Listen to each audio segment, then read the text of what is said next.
3, 2,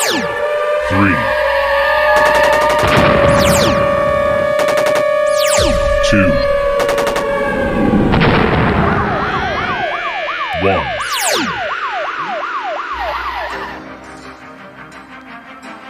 And now, you're tuned into the Navarro-Miller Report, featuring the hottest in news, entertainment, sports, and all those topics for the mainstream audience.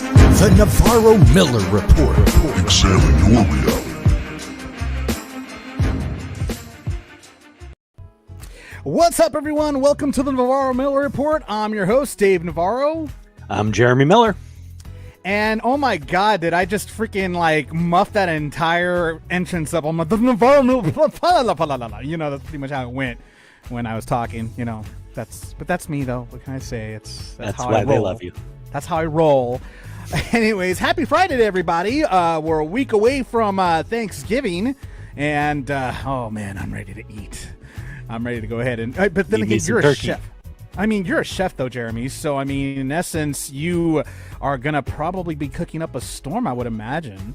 Actually, Thanksgiving is a family cooking day. Everybody has their specialties that they do. We all pitch in, and Joni, my beautiful fiance, screwed up years ago and kept telling me how great her turkey was, this turkey recipe she has. That's so, right. I let her make it, and it was so good that I said, all right, now you're stuck making the turkey. That's right. I remember that. I remember that you had mentioned that last time I was over, and I was like, I must sample this turkey you speak of. So I help out with a few things here and there, but basically everybody in my house kind of has a specialty. My mom has a couple things she does. My stepdad Nigel has a couple of vegetable dishes he does. So we all just kind of contribute and pitch in, and it's a little more chill that way. Nice. Well, I mean, I'm looking forward to coming over. Who says? I don't want to see you on Thanksgiving. Oh, come on. I need something to be thankful for that I'm not having to see. Wow. But what if I'm like at your door and I'm like, I'm cold and there's wolves after me? I'll let you die. You're like Joni'd probably force me to let you in. So. Be like, do you hear something? All of a sudden you hear a scream. No, I don't hear anything.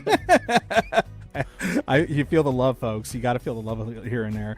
But anyways, as traditional habit now on the Navarro-Miller Report, we tend to go ahead and get some TikTok reactions, either from our guests or from Jeremy here. Now, mind you, everyone, Jeremy has not watched any of these videos that I get from TikTok. I love to see his reactions. So this one in particular has a Star Wars theme to it, but it's very sultry and very well. Check it out. No, the R2-D2 thigh highs stay on during sex. Shit, that's gonna make me busting up like R2-D2. Am I right, fellas?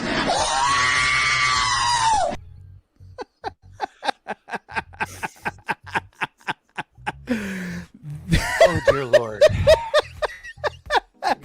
That R2-D2 impression was perfect. That's disturbing on so many different levels. I mean, come on, busting a nut like R2-D2, the way he screamed, that was impressive. It's not a thought I ever wanted to have. Ever. Oh, you gotta love it. But in essence, I also love to go ahead and find TikTok videos of newscasters and some of the things that happen during a live broadcast. And in this particular case, the comment that this newscaster said, either A, if he was married, is now single, B, no woman will ever date him, or C, he's probably missing and no one's heard from him ever again. But in order for, I'd rather just show you instead of tell you.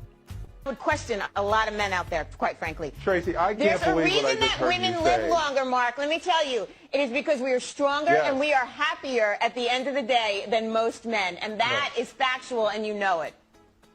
When men are married to women who scream like you, they just want to die sooner.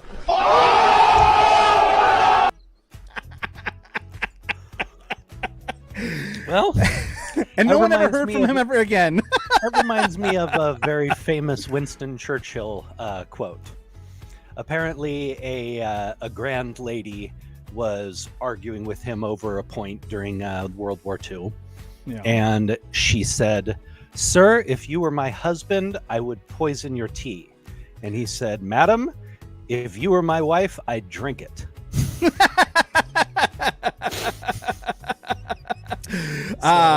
The classics never die. Kind of, he was playing off of that riff, I guess. There's a little bit on that matter. And in essence, there's actually another live news broadcast that I saw that I had to share because the response from what this reporter, from the comment of this reporter is just so natural and so incredible. Check it out. Last year's fantasy bra was valued at $2 million. For most guys, a fantasy bra is one they can actually unhook. Trust me, I wouldn't know. The haunted tour through Hampton Roads continues. You can't say stuff like that. Expect me to read what's on the TV screen. Fort Monroe. Let's go to Mackenzie Walter live on the peninsula. Oh, that's great. He absolutely murdered his host there. His co-host was dying. She couldn't even keep it together. That was great. That comment was so on point. For most men, a wonder bra is one they could unhook. Or Miracle Bra, whatever it was called. Yep, that fantasy bra. Yeah, fantasy that was funny. bra. Oh my god! I swear, some of these is definitely something. It's a great off the cuff line. Yeah, no, I mean, and he was just so quick with the response. That's what I really admire about these reporters. So yeah, mazel tov to them, and fantastic reporting, guys. Fantastic, I love it. 2 thumbs up to that.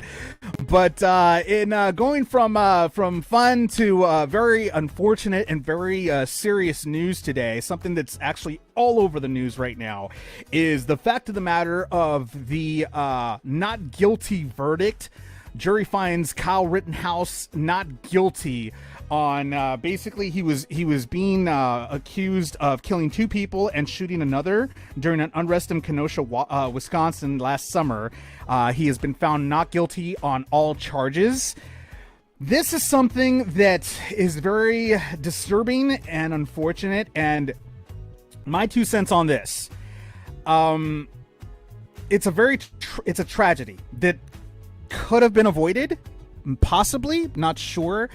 You put a weapon in a 17-year-old hands.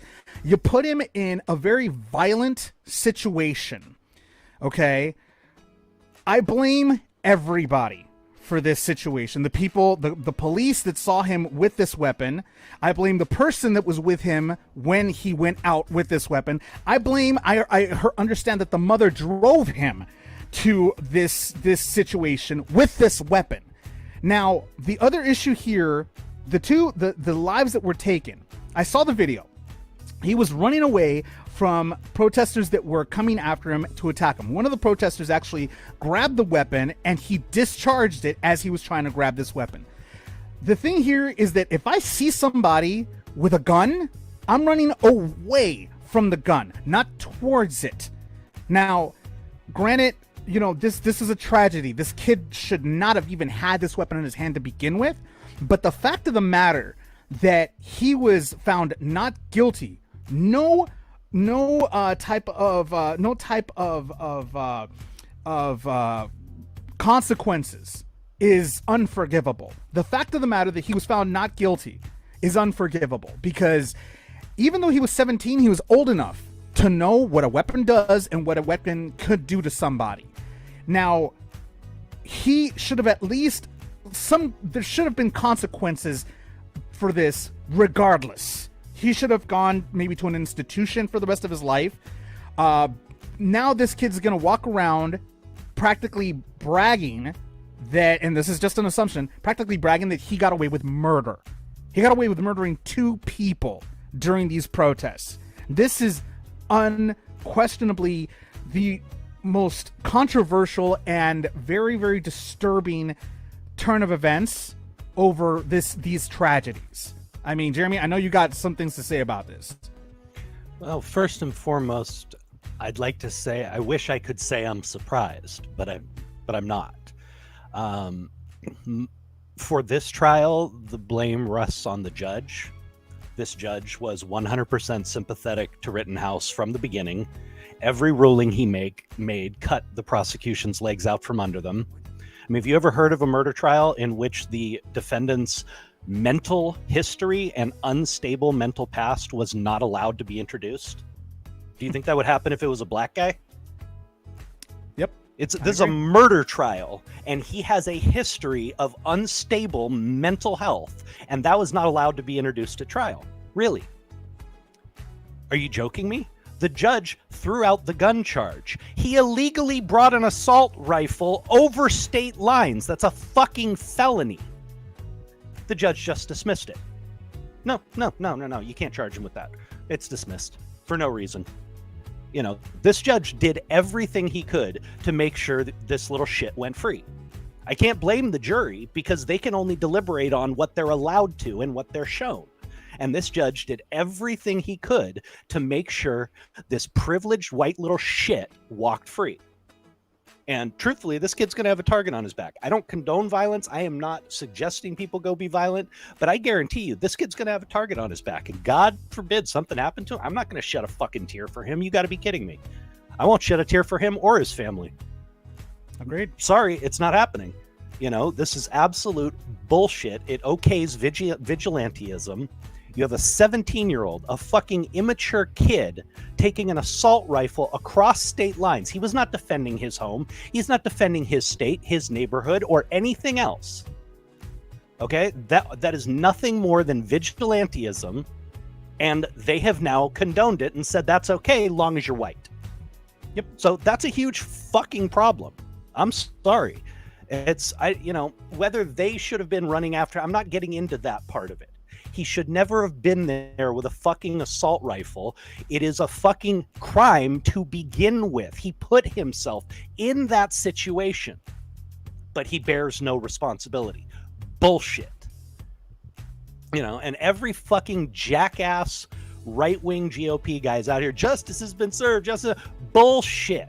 If this kid was black, he would have been railroaded from the beginning. You must be joking me. This literally underscores everything people have been talking about systematic racism, about the courts holding white defendants to a different standard than defendants of color. It is as plain as day. And while I do not condone rioting or anything else, I understand people's anger over this. I mean, I'll tell you right now, you stick me in a room with this little shit, I'd beat him into a fucking coma. I wouldn't be able to help myself. And the thing is that, like, after the verdict, I'm sure that there will be protests because even President Joe Biden, he said that, he basically said that, it was an unfair ruling, obviously, but he's still supporting the jury's decision on this particular case. And in a jury trial, you have to go with what the jury decided. And that's why I said I can't fault the jury for that. And they President can only Biden rule on what they were given. And President Biden is saying that he still believes the system works. He also was heard mentioning that if people, he was in a sense condoning peaceful protests, not riots, but peaceful protests. If people decide to protest on this, to do it peacefully. But here's the problem, Jeremy, that the last time there were peaceful protests, it turned into rioting, and because of that, this happened. Now, what's going to happen? Is this going to come back full circle again, where another, young kid is going to go out with a Why a wouldn't gun? it? They've done nothing to deter that. Why wouldn't that happen? But this right here, and that's my point, is that unfortunately this is going to be a circle, a vicious circle that's going to continue. When is the circle going to stop? When is it going to stop? I agree, because but it's going to continue. I agree, but what do? You tell people who are infuriated, who want to see change happen, that they need to sit down, shut up, and keep their mouths shut? That's not going to fly either. So I don't have a solution to it, but I mean, people are infuriated, and I don't blame them. I'm infuriated. And again, it's one of those things where I was in shock when I heard the I was in shock when I heard what happened. I was in dismay because, I mean, honestly, in a sense, like you said, it didn't surprise me. It really didn't surprise me either. Had this been a person of color, it would have gone completely different. I would imagine. I'm not saying it would have or wouldn't. I'll say it would have. I'll say it right now. It absolutely would have gone a completely different direction if this was a person of color. I will say that right now. Someone has a problem with that, I'm sorry, but I will say that absolutely right now. I mean, and now we go from that to the Arbery case. That's another one that's starting as well. I mean, this is going to be a very difficult next few months. And it is. It's just going to be hard because the people are going to continue to protest. There's going to be, I don't know what, I can't tell the future. I don't know what's going to happen next.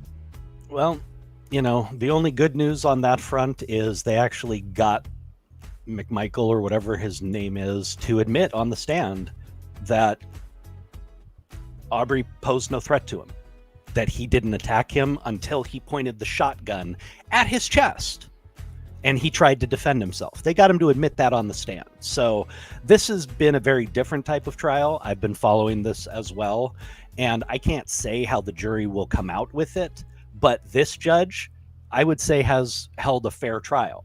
He has not been biased for either side. He has, made what seem like fair judicial rulings, very different than the Rittenhouse judge, who basically from day one set it up for the prosecution to have their legs cut out from under them.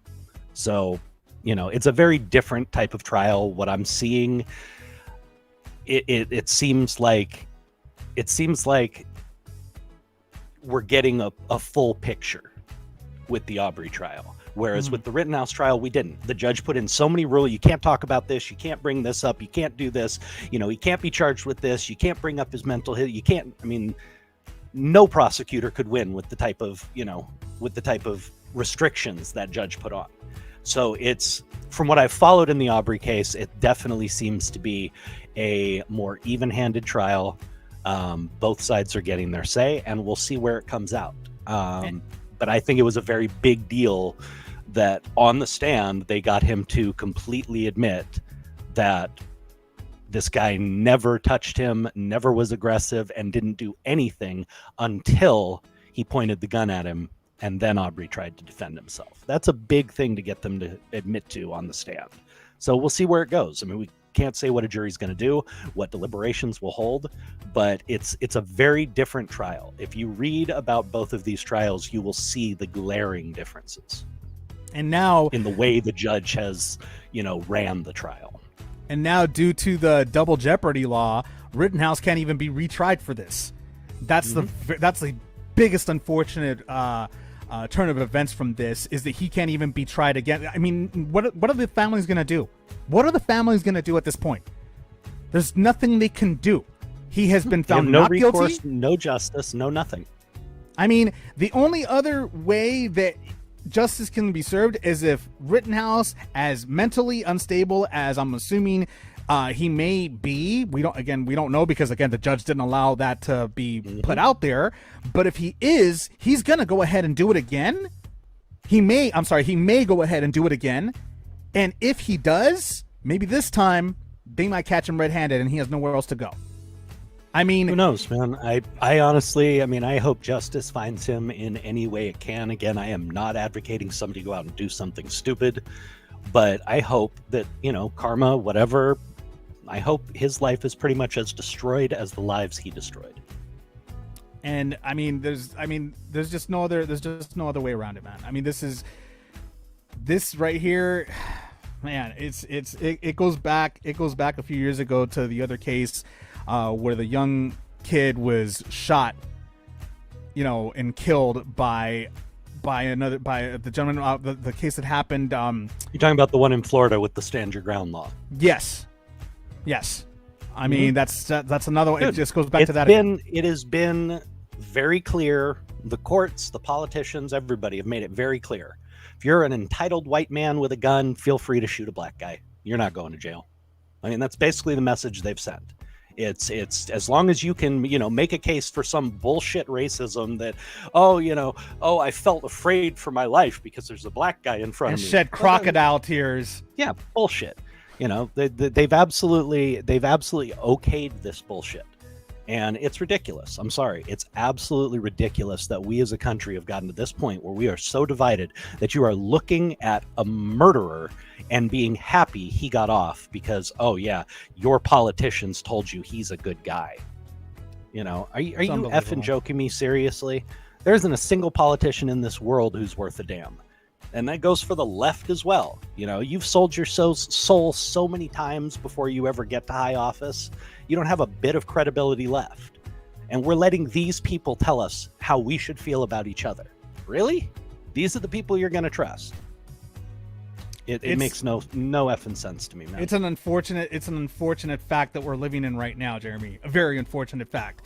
And we have Carl McDonald right now on the feed saying basically civil suit, no different than OJ. That's the only other option that they might have is doing a civil suit. But what's a civil suit going to do exactly? They're what? They're going to sue him? He's not going to get any type of jail time anyway, regardless of a civil suit or not. Two lives were civil taken suit would away. be punitive. That's all. It'd be punitive damages, money. Yeah, it doesn't. Two bring lives anything were back. gone. 2 lives are gone. That's the problem. Two lives are there's gone. no recourse. Right. None. There's no recourse. There's no accountability. So, None. that's it. There's nothing. I mean, yes, they can file a civil suit. Go ask Ron Goldman how that went. He's still looking for the money and justice and everything else. It's the only option they have left. It's not going to provide them any comfort whatsoever. This is it's very horrible, unfortunate. man. It's absolutely horrific. It's an unfortunate day in the legal system for the families of the victims. And, again, the only other thing that we can say is that, karma. We'll see what happens with karma at this point. In other news, the unfortunate tragedy that happened in Astroworld at the Travis Scott concert may have Travis facing a $2 billion lawsuit. Now, we talked about this before about the consequences of what happened at this concert.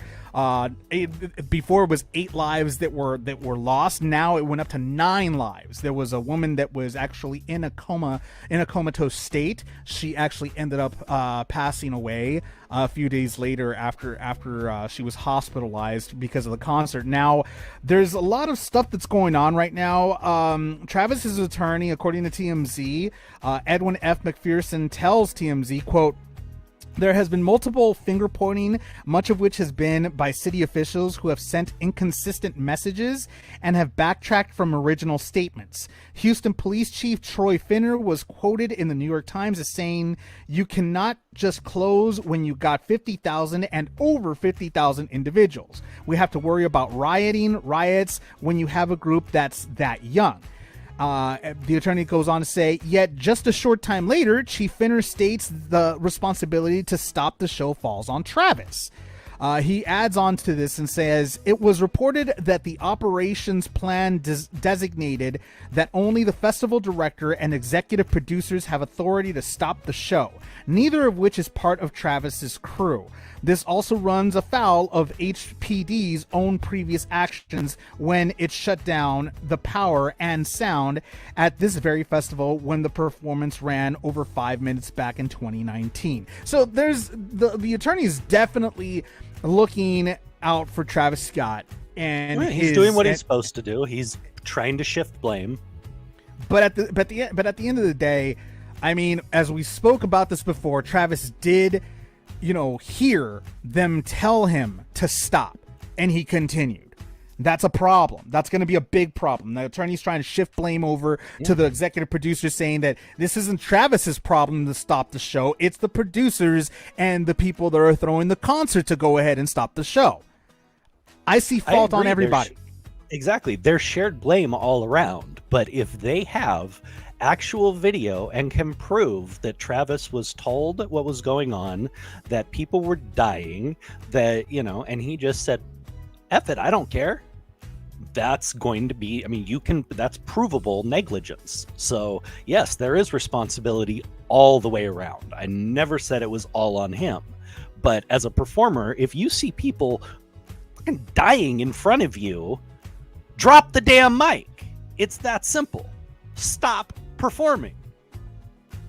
I mean, he did it for somebody who had passed out. He stopped. He finally performing. did. He finally did. One of the people who passed out, he stopped at one point and said, "Can we get some, EMTs in here? We got somebody who passed out." Yet later on, as it's getting worse, more people are passing out, more people are getting trampled. He's right there and is being told. So again, I know performers. I mean, my friends, I have tons of friends who've been musicians who performed in front of packed stadiums around the world. The lights are in your face, the noise, everything. It can be hard. But if they can prove and show that he definitively saw what was going on and ignored it after he was warned, that's provable negligence in court. Now, it's not all going to rest on him. I mean, seems like a cluster fuck all the way around. But he is the face of it. And if they are able to make that connection, that's going to be pretty tough for him to get out from under. And the attorney is actually representing, according to TMZ, he's representing 200 alleged victims. That's a lot. I mean, it just seems to me that the only victims that should really have authority to actually have a lawsuit against Travis would be the families of the 9 that died and the ones that were injured. I doubt all 200 people were injured in this. I think they're just trying to dogpile on this situation and trying to see if they could get a payday out of this, in my opinion. It's very possible. We don't know one way or the other. I mean, a crowd that size, it'd be very easy for 200 people to get trampled. So, yeah, I mean, how many people went to the hospital though? How many people were actually had medical attention after that whole incident? I don't remember reading that there was 200 people that were trampled. No idea. I'm just saying it's feasible. So we don't know. I mean, yeah, of course, people are money grubbing and litigious in the society today, and people see a chance at a legal payday and they jump at it. So it's very possible that, a lot of these people were not injured and shouldn't be piling on. But the fact is, we knew this was coming. I mean, you knew this was coming. Huge lawsuit. And again, if I was filing the lawsuit, I would name everybody, the promoters and Travis and the PD who didn't do their jobs and the people who owned the building and didn't, it would be everybody named in that lawsuit. I mean, again, we go back to the fact of the matter that the only thing that's going to be against Travis at this point is the fact of the matter that he has history with doing this kind of thing, where he has history that he has actually incited these people to break barriers and come on stage with him, pretty much, putting security that's trying to stop these people from going on stage and putting their lives in danger. He's putting their lives in danger when he asks these people to break through the barrier and come on stage. I mean, he's also putting himself in danger because you don't know, somebody may not like him and might try to kill him or something. There's barriers between artists and the audience for a reason. It's for not only to protect the artist, but to protect the workers that are protecting the artists as well. And to also protect the audience too, because you don't know. I mean, look what happened. These people, there was a stampede during this concert. So in essence, there are rules for a reason. If Travis wants to go ahead and tell people, come on up here, screw the police, screw this, screw that, do it in a smaller setting, not when you have thousands of people that are watching you. That's just not smart. Again, that's been part of his defense, and I'm not sure how that's going to play, is that, well, you know what you get when you come to Travis Scott. Well, legally speaking, then you are negligent. I mean, if you have a history of doing this, then they can prove that, then you have a history of negligence. I mean, legally speaking, that's not a defense. Legally speaking is, oh, you know what you get when you come to my, that's not a defense. In fact, that actually is an indictment of what he does. So, we'll see where this goes. Again, the responsibility does not lie 100% on him. There's a lot of blame to go around here. But again, from a legal standpoint, if they can show that he was negligent, that he ignored, instructions, that people were hurt and he didn't care, that's something that they will be able to prove in court. We'll see what happens with that. Agreed. And Joni, actually, your fiance, is on the feed. She's actually saying how many went to the hospital could be a cover-up. From what videos you see, it looks like a lot on the ground out. So it's we don't know. We really have no idea. Exactly. We're gonna have to see how it plays out. Yeah, but at this point, it seems that he's in a lot of trouble. There's over 200 people that are actually going to be suing him, and $2 billion. I mean, we were talking about how he was going to go ahead and just, it was going to be a few million, which will be fine. He could go ahead and do a few million, but $2 billion? That's a lot of money. That's not easy for him to go ahead and walk away from or get away from. I'm not saying it's not possible, but let's be clear. Most of the time, suits like this start at a very high number that they generally know they have no chance of getting. Sure. We've had many lawsuits against big companies, against all sorts of different things. They always start at an extremely high number that they are pretty sure they're not going to come close to. So, it's a starting point. We'll see. We have no more details at this point, but I mean, there's a lot of blame to go around, and he is not blame free. I'm sorry. Nope, most definitely not. So we'll just go ahead and monitor it and see what happens next. In other news, history was made today as Vice President Kamala Harris is the first woman with presidential power. Vice President Harris got pretty much a little bit of taste of what it's like to be president, as President Joe Biden had a colonoscopy today, and he was going to be under general anesthesia. He was going to be out for about 30 to 40 minutes. So for those 30 to 40 minutes, history was made. So, I mean, that must be pretty cool. That's actually pretty cool, Well, I mean, it's kind of a meandering way to get to it, but it is. I mean, it's the truth. Presidential power was transferred to her during that period of time, and that makes her the first woman ever to hold presidential power. That's a pretty cool thing. It's certainly not the first time we've seen presidential power, transferred for medical reasons and other things, very briefly. So it's not out of the ordinary at all, but the fact that she is a woman makes this pretty historic. God, but it's one of those things where it kind of makes you think that the president of the United States is a 24/7 job, no rest at all. I mean, all President Biden had was 30 to 40 minutes to himself, and that's only because he was knocked out. Other than that, as soon as he was awake, back to business we go. The power comes right back. Look at every single picture of a president on day one of office, and then look at that same picture when they leave office. The physical toll that it takes on our presidents is immense. The stress, everything. I mean, in 4 to 8 years, these men age 20. And you can see it. The pictures are staggering how different they look, even in just 4 years. But after 8 years, after the presidency takes its toll. And I'm sorry, this is why I honestly believe we're in a period right now where the best and brightest do not aspire to the presidency because of everything that it entails. We haven't had a president who was the best of us in a very long time. True. It's just a fact. The best of the best aspire to own their own companies, to build businesses, to build this and that. They're not aspiring to the presidency anymore. Maybe at one time they did, but now, I mean, would you want that job? Actually, I don't know. Maybe that'd be kind of interesting. But we actually have Carl actually made a comment saying unofficially. This is a little tidbit of history that I didn't even know about. Maybe you do because you're talking encyclopedia, Jeremy. But Carl actually says unofficially, Eleanor Roosevelt had presidential power. That's something I didn't know. Did you know about that? He's thinking, ladies and gentlemen. He's like he's on dial-up right now. I'm trying to figure out when that would have happened, because FDR never not had a vice president. True. So I'm not sure why presidential power would have ever been transferred to his wife rather than the vice president.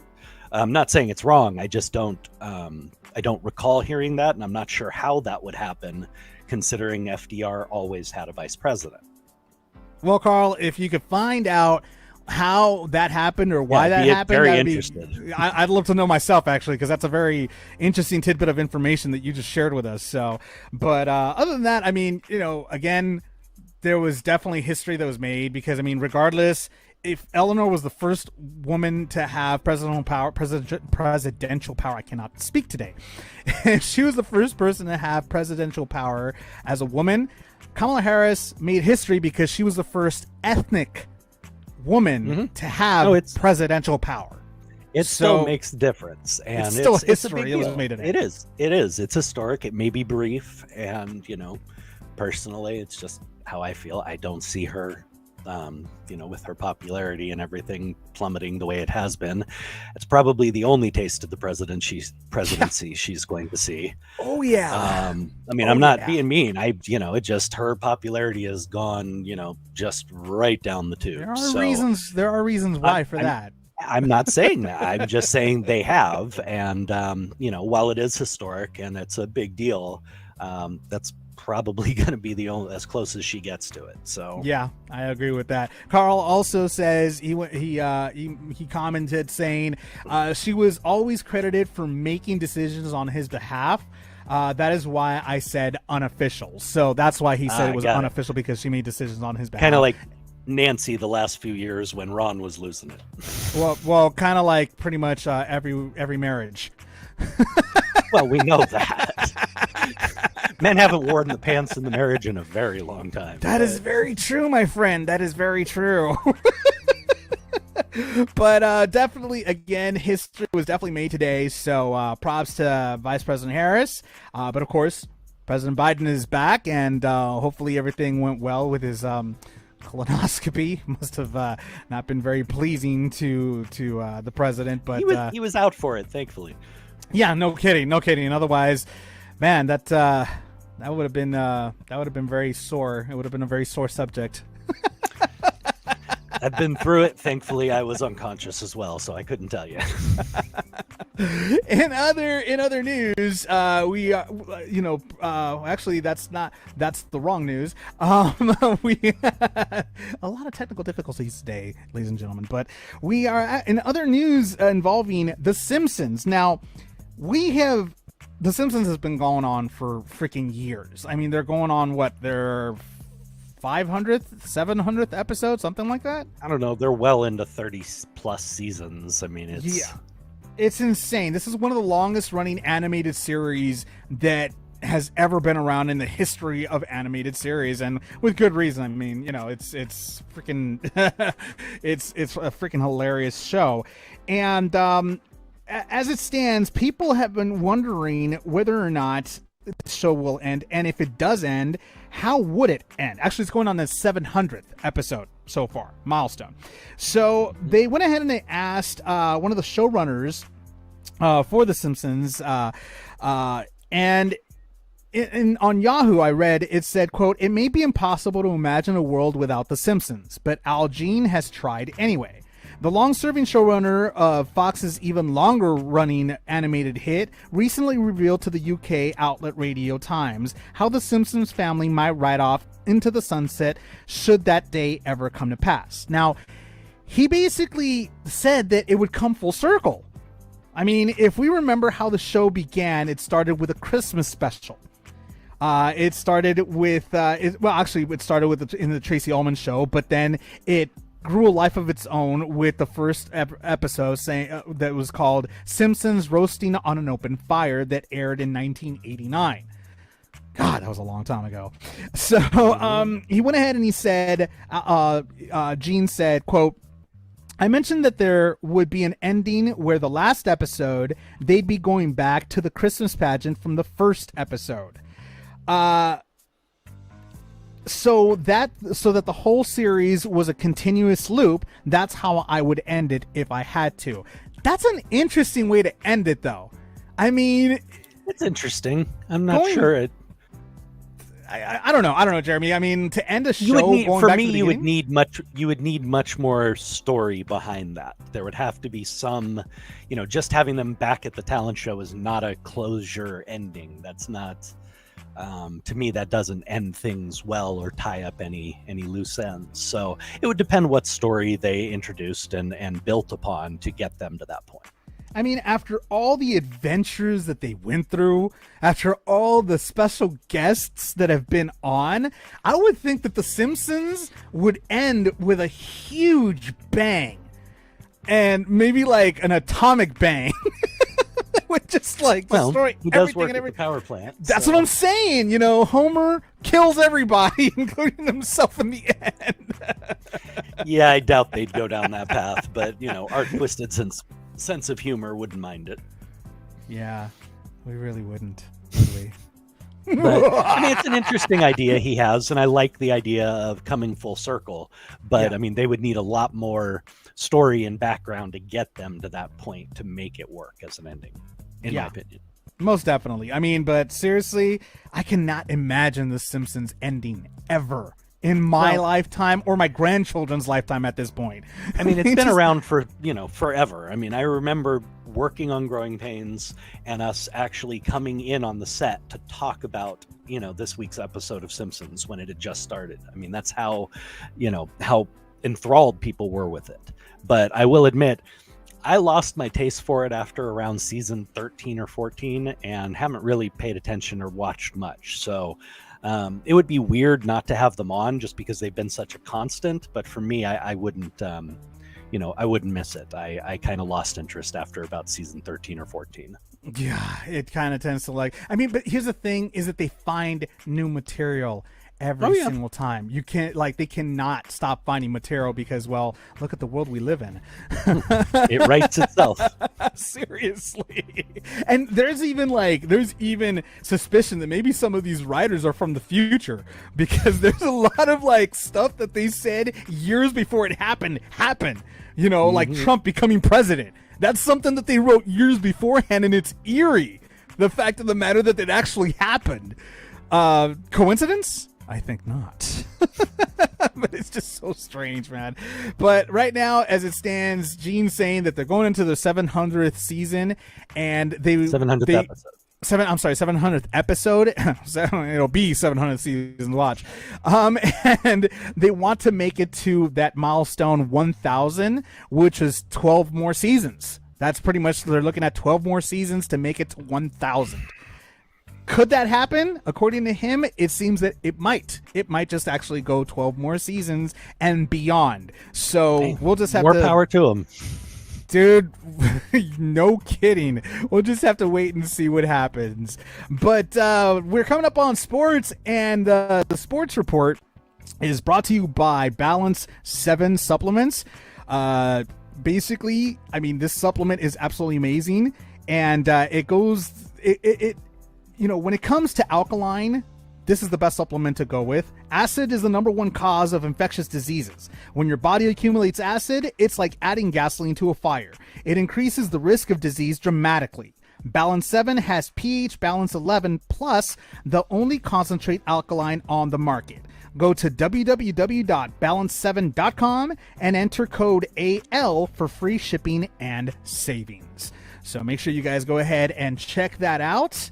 It's very healthy for you. It's very good for you. Alkaline water is always good for you. Anything alkaline is a lot of you. benefits to drinking alkaline water. Most definitely. In sports, looks like President Joe Biden they've suggested for him to boycott the 2022 Beijing Olympics. And this has to do with the current,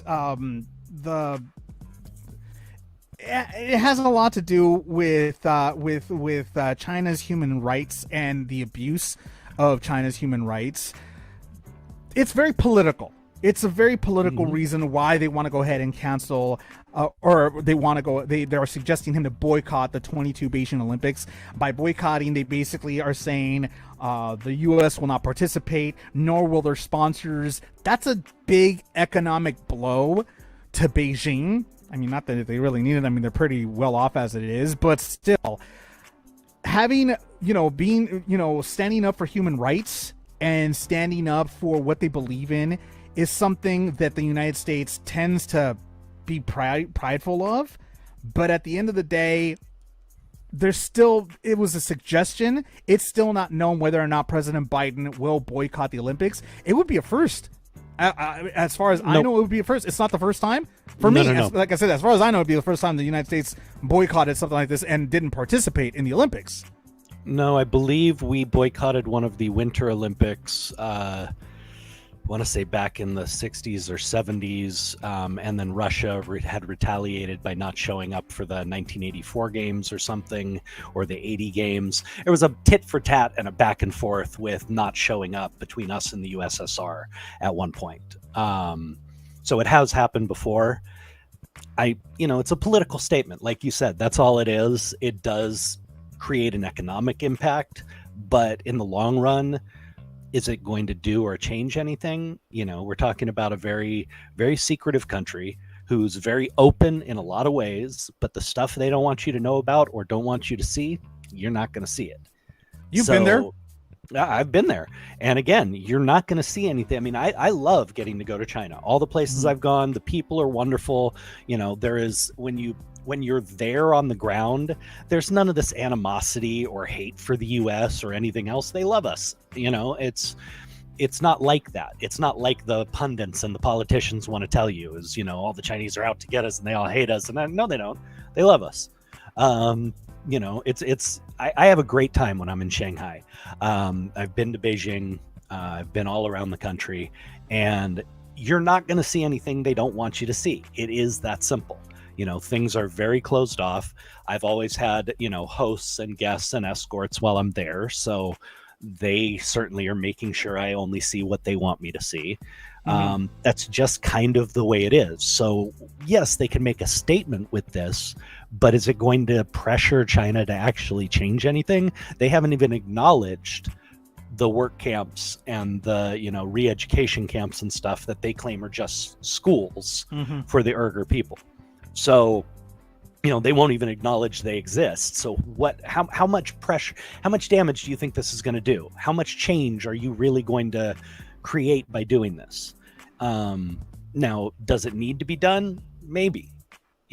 Again, we don't have a lot of info on what's going on with the human rights abuses. They keep this stuff very, very hidden. Again, I've never seen anything. I mean, my very first time over there, when I was 14 years old, they're bringing me into the sports center to meet the national volleyball team and some of their basketball players and stuff. And as I'm walking into the building, I see soldiers leading two men around the corner. And not a minute later, I hear pop, pop, pop, pop. Wow, that's pretty intense. Now, that was 1990. I was 14 years old. I haven't seen anything like that since. I haven't seen one thing that would, be a little hinky or suspicious and I'm not saying it doesn't exist. Well, times have changed. Times have definitely changed, but those things, I mean, it's suggested that those things are still going on. It's suggested that these abuses are still continuing. I can't speak to it because I haven't seen anything. And I'm not saying they don't exist. I'm saying if it does, they go through a lot of trouble to make sure that outside eyes don't get a glimpse. So True. It's going to be very tough to prove. It's going to be very tough to get them to change. And if anybody has noticed, trying to push the current Chinese president in any direction doesn't really go very well. He's pretty stubborn and likes to say, no, I'm going to do what I want to do. He doesn't succumb to outside political pressure. He hasn't yet.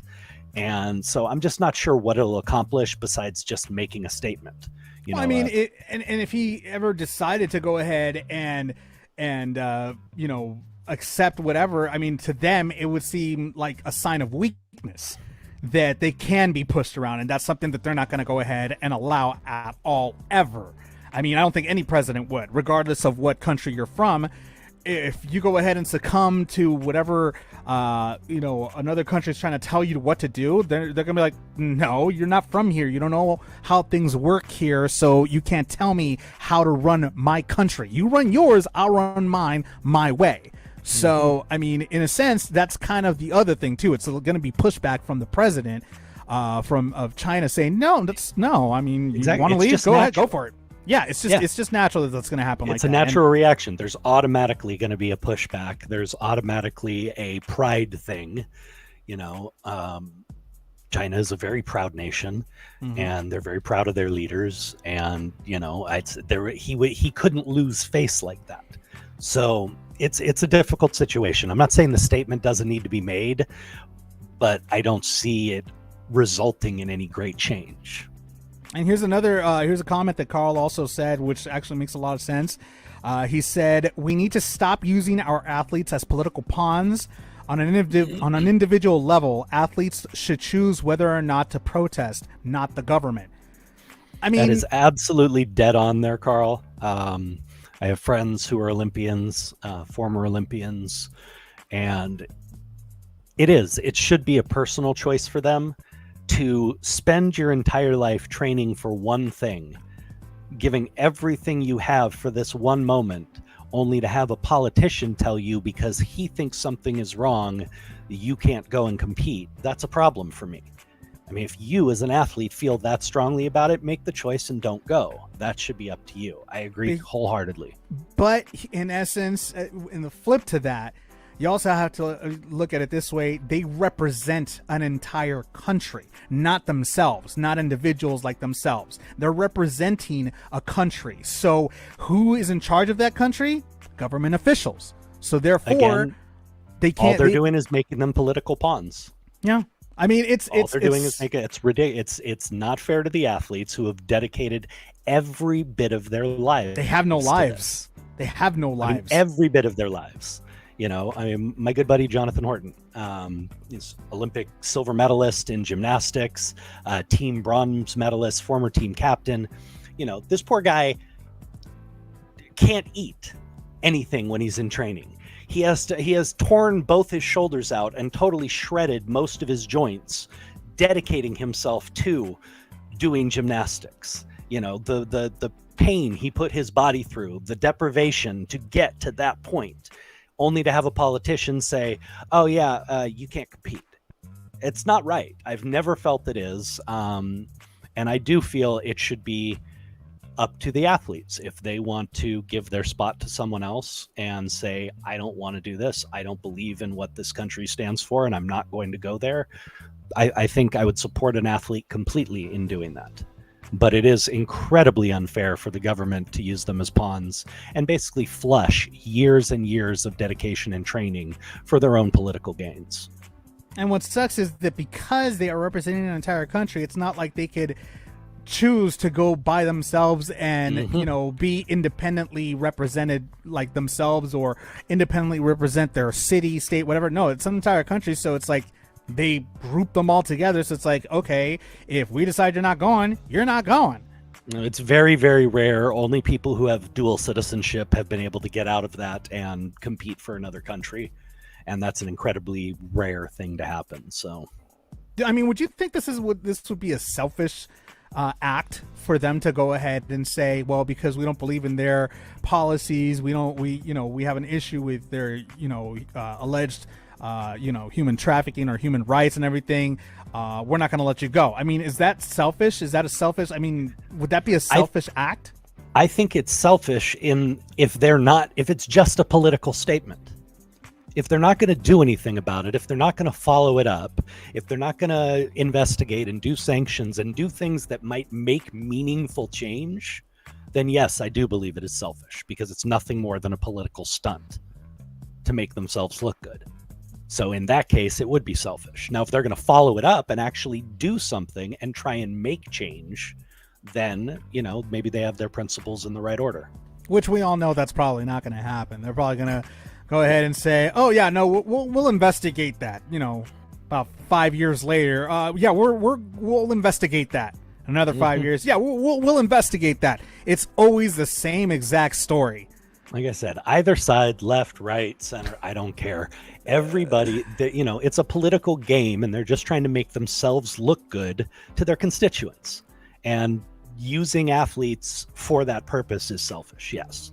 Yeah, I agree. Well, we'll have to see if President Biden agrees and decides to pull the United States out of Beijing in 2022. That's next year. So we'll just have to see what happens. It would be sad to see, but I mean, there's really not much. There's really not much the Olympic team for the United States can do about it, and that's the unfortunate fact. In other sports news, ex-St. Louis Rams player Zach Stacy brutally beats his ex-girlfriend. My God, I saw the video. Jeremy, I'm sure you've seen the video. It's been posted everywhere. This guy got so upset with his ex-girlfriend. He grabbed her she was sitting on a sofa or standing by the sofa, grabbed her by the neck or the chest, and just tossed her like a rag doll across the room, hitting a television and having her land just about maybe half a foot or a foot away from a bassinet where their 5-month-old child was lying. He stands over her and I believe punches her again or something like that next to their kid. This guy is huge. I mean, he's a former pro NFL player. He's gonna have a few 100 pounds over this woman. The guy went ballistic. Cowardly piece of shit. I mean, he ended up. He ended up flying from Tennessee to Florida, and officials were there waiting for him to arrest him in Florida. He says that he was actually headed to turn himself in anyway over this thing, but I mean, yeah, I don't know. That I can't speak for him, but I mean, come on, it's that right there was just horrifying to watch. It was just so disturbing to watch. Even Green Bay Packer Devontae Adams wanted a piece of him. I mean, Jeremy, what did Devontae say? I mean, Devontae basically said, let me get my hands on him, kind of a thing, and called him what I did, a coward. And anybody who's going to beat on a woman like that, especially you got 200 pounds on her, and the guy's a coward. He's an absolute coward. You want to be a tough guy? Why don't you bring that to somebody your own size and get your ass whooped? No, it was the worst thing in the world, and he got kicked out of. He actually coaches. He actually coaches like a little, I guess, some sort of a small team or something like that. Not anymore. He was like coaching them or whatever, like a youth football team, and they kind of kicked him out from that. He's gone from that, and I'm sure there's going to be other issues that he's going to be facing and consequences. Throw the book at him. Oh, I mean, come on. The guy, next to their 5-month-old. I mean, he tossed his mother across the room. She could have fallen on top of the baby. The baby could have fallen out of the crib where he was. I mean, anything could have happened. This is something that was disgusting to watch. I know. And I'm not giving him an excuse, but again, are we seeing another, CTE injury? Are we dealing with yet another football player whose brain is basically deteriorated to the point that they have no self-control whatsoever? It's unfortunately something we've seen. I'm not trying to give him an excuse or an out, but I mean, after what happened with Junior Seau, what happened with the Kansas City Chiefs linebacker, what happened with Aaron Hernandez, what happened with, CTE is a real thing. And these guys, at some point, their brain turns to jelly. So is that what we're seeing? Who knows? They're gonna have to football players take a hell of a risk doing what they do, and I love the game. I love watching it. I will never not love football, but we are seeing the results in things like this. I mean, CTE has been distinctly linked to behavior control and the part of the brain where the trauma happens and so on. So again, I mean, how do we know what the hell's going on with this? Either way, I don't care if it's a mental issue or not. He ought to have the book thrown at him. Which your fiance agrees. Your fiance agrees. She says, "No man should touch a woman in that way. Glad he is locked up, and I hope he gets all he deserves."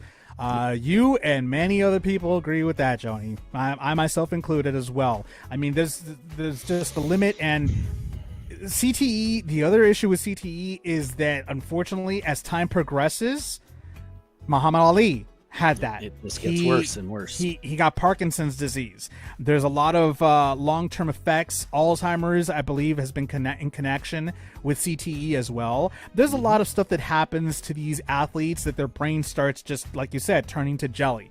And they, most of the time, they don't know what they're doing until it's already done. They in have those violent, cases. Now, we don't know if that's, if that is in this case or not. But yeah, we've had guys who've gone on killing sprees and then killed themselves and done all sorts of insane shit. And, it's a real thing. I mean, traumatic injuries to the brain can change your entire personality and behaviors. So we just don't know. We'll have to wait for, it to come out. But anybody who lays a hand on a woman like that, as far as I'm concerned, is just a scumbag. Agreed. And the only way, if he's got a smart attorney, he will ask for a CAT scan to see if he does have CT. So that could be his only way out. That could be possibly his only defense, is that he needs some, he has some brain issues, that he had no control over what he did. And if that's the case, then the punishment should be according to whatever findings they may have. We don't know what's going to happen. This right now is fresh. It just happened today. Yep. It was very disturbing to watch. So we'll just go ahead and keep an eye on exactly what's going to happen next to Stacy. I'm glad to see that it wasn't worse. I'm glad to see could have been that much worse. It could have been much the worse. size of him and the baby there, and this could have gone wrong in so many different ways, even beyond what happened. So I'm glad to see that in the video he exercised what little restraint he had, very, very little restraint that he had, and he backed away. He backed away and walked out of there. So I'm glad that at least it didn't escalate to something worse that could have cost the lives of two innocent people right then and there, because that has been known to happen in the past. Absolutely. Where this escalated to that point where there was not just two lives that were lost, but also the person that did it could have also killed themselves. Anything could have happened in this particular case. So glad to see that it didn't escalate to that point. That's the news. In case you haven't heard it, thank you so much for watching this edition of the Navarro-Miller Report. Jeremy, as usual, it's a displeasure to have you here. I really don't like listening to you, but hey, I really need to have a guest on here next week so I don't have to deal just with you. Ay. Well, lucky for you, we do have a guest next week. So yeah, blah. Okay, Just don't make really your care. Screen smaller. I don't have to stare at your face so long. Hey, likewise. And you know what? You know what's this weekend, right?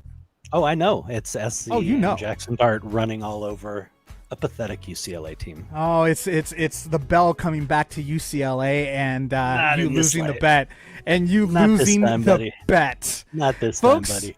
Folks, stay tuned Monday, because when UCLA beats USC, you're going to see a very, very sad Jeremy in Miller. your dreams. We'll just have to wait and see. Thanks again, everybody, for watching. Make sure you stay tuned. We'll be on again on Monday, 6 p.m. Pacific Standard Time, right here on YouTube. Make sure you subscribe. Hit that notification button to make sure that you are notified when we go live to join our feed.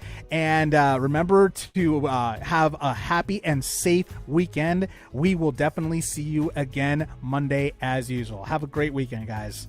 Have a good one.